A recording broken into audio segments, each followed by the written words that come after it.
So this looks like an Amazon. I mean, it's our really guava good forest. Guava forest. You got like some 5, 7, 15, 25 gallons. Yeah. And they're all different varieties, right? There's quite a few different varieties. And what is a guava? I mean, it's a tropical fruit, yes? Yeah. But it seems like these plants are more of a bush than a tree, or can be pruned? They can be held into about any size that you want, and they probably will never form a massive tree, but they will get to a fairly good sized tree if you trim them that way. But they're easy to keep as a bush if you prefer that. I mean, and a credit to Shamus O'Leary's place. These are in pots, and look at the size and just the girth of these trees. Looks so good.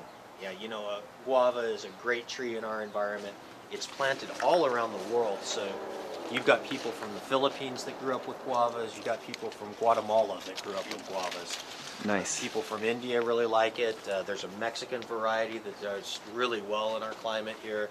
So we get people from all over the world. This is another tree that we regularly stock out of because it's one of the first ones on most people's list. And name some varieties you guys have. What are some different kinds? Well, the varieties are usually named according to the color of the fruit in guava. So we've got a bright pink, we've got a Barbie pink, and we've got a white guava. Okay. And we've got a few other varieties that are a little bit less common, but those are the three main ones that most people are looking for.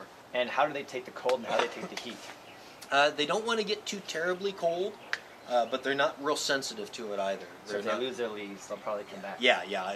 Guava is an extremely tough tree. I've got one in my backyard that lost its leaves and died back to the ground for about 3 years in a row. Wow. And came right back up and produced fruit the very next year. Nice. And this year it didn't die back down because we didn't get that big of a freeze, and it's 6 feet tall. So it's a real strongly growing tree here. I can trim it down to any size that I want and keep it wherever I want, but it doesn't have any problems growing here. If we're going to get a hard frost, you want to protect them, just because you don't want to waste the time with it growing back next year.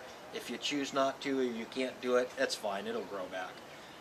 But it does exceptionally well in our very bright exposed sun here. So it can handle a lot of sun, and it's not nearly as water sensitive as a lot of other plants, so it can handle just a little bit of drought. It's not a cactus, it's not a palo verde. It's not an ironwood tree. No, it's not an ironwood tree, but it can handle a little bit more drought than most of the other tropicals can. And what does the fruit taste like?